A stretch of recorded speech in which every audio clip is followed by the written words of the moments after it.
Hello all welcome to my channel cook with me. ఈరోజు నేను వంకాయ చట్నీ చేద్దాం అనుకుంటున్నాను. సో నేను 2 వంకాయలు తీసుకున్నానండి. దానికంతా ముళ్ళులు ఉన్నాయి, అవన్నీ నిదానంగా తీసేసుకుంటున్నా. అవి చేతికి గుచ్చుకోకుండా నిదానంగా తీసుకోండి. నేను నైఫ్తో కట్ చేస్తున్నాను అన్ని, సో అలా మీరు కూడా తీసుకోండి.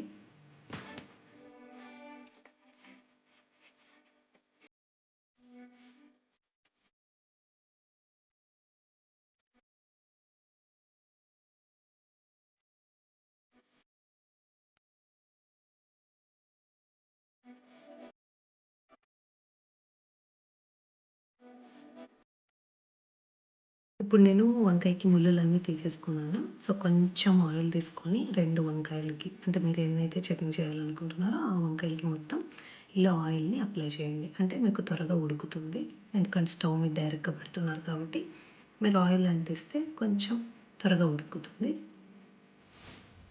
స్టవ్ ఆన్ చేసుకొని దానిపైన మెష్ది స్టాండ్ ఉంటుంది కదా, సో ఆ స్టాండ్ మీద వంకాయల్ని పెట్టండి.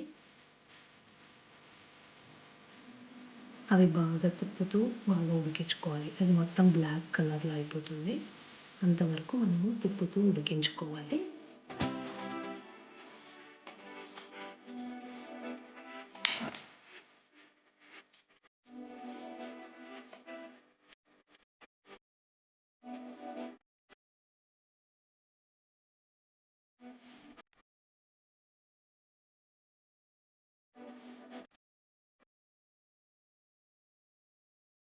ఇప్పుడు చూడండి కంప్లీట్గా ఉడికిపోయింది. సో వీటిని పక్కన పెట్టేసుకోండి. స్టవ్ ఆఫ్ చేసి వాటిని చల్లారనేది ఇవ్వాలి.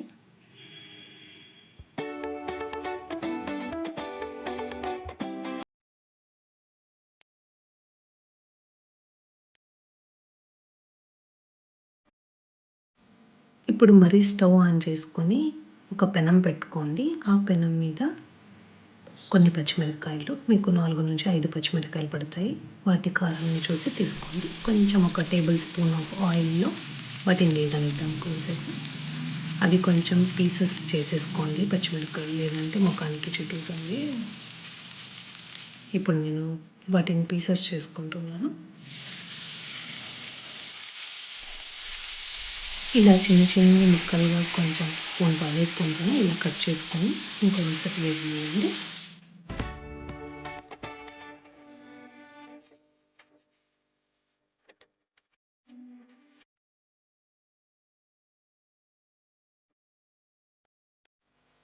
ఇప్పుడు స్టవ్ ఆఫ్ చేసి వీటిని పక్కన పెట్టుకుందాం. ఒక చిన్న ఆనియన్ తీసుకొని వాటిని చిన్న చిన్న ముక్కలుగా కట్ చేసుకుందాం. లాస్ట్లో చట్నీ అయిపోయాక పైన వేసుకుంటే టేస్ట్ బాగుంటుంది. ఒక్కొక్కరికి ఆప్షన్ అండి ఇది. మీ ఇష్టం, వేసుకోవచ్చు లేదంటే స్కిప్ చేసేయచ్చు.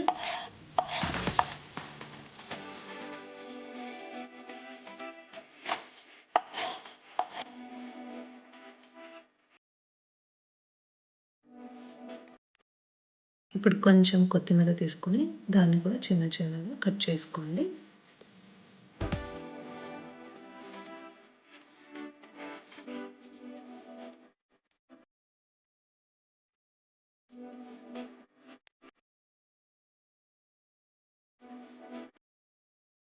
మన ఇంట్లో చిన్నది రోకల్లాగా మనం దంచుకుంటుంటాం కదండి.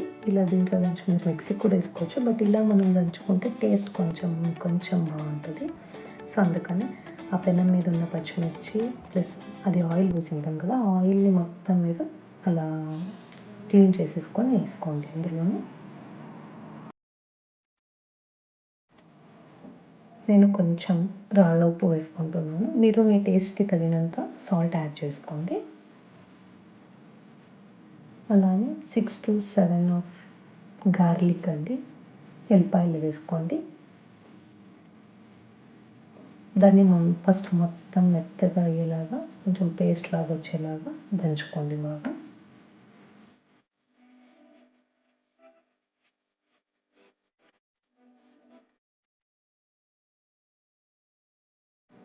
మధ్య మధ్యలో స్పూన్తో కలుపుతూ మనం బాగా నూరుకోవాలండి. దాన్ని మొత్తం అలా దంచుకుంటూ నూరుకోండి.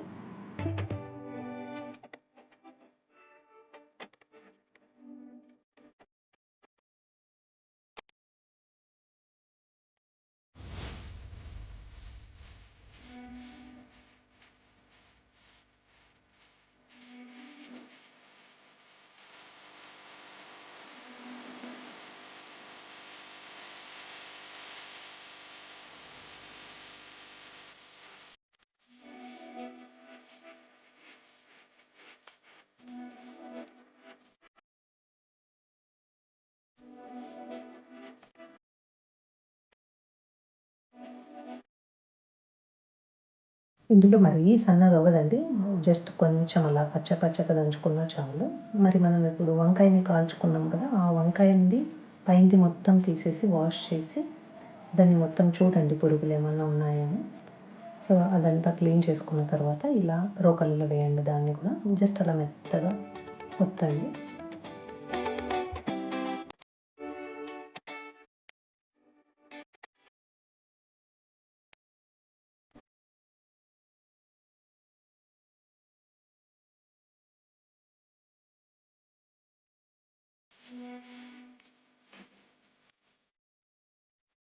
ఇందాక కొత్తిమీర కట్ చేసి పెట్టుకున్నాం కదండీ! అది వేసుకొని కొంచెం అలా కలుపుకోండి.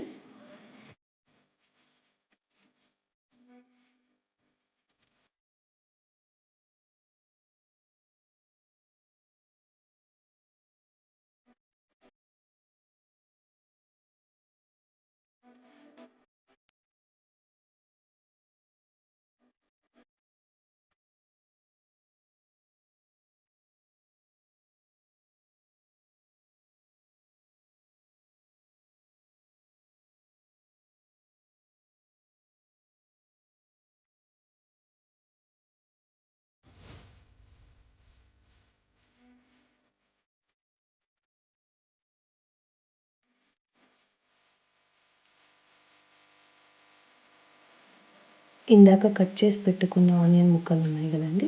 అవి అందులో కలుపుకోండి. ఇవి స్కిప్ చేసుకోవచ్చు. ఒక్కొక్కరికి పచ్చి ఉల్లిపాయలు తినడం ఇష్టం ఉండదు. సో వీటిని మీరు స్కిప్ చేసుకున్నా పర్లేదు.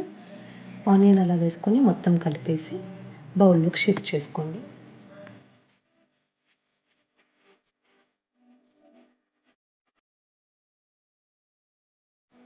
ఒక్కసారి సాల్ట్ అంతా కుదిరిందో లేదో నేను చెక్ చేస్తున్నాను. వావ్! సూపర్ ఉందండి.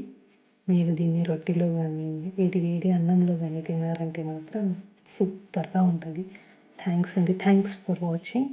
Please subscribe, like, share, comment. Thank you.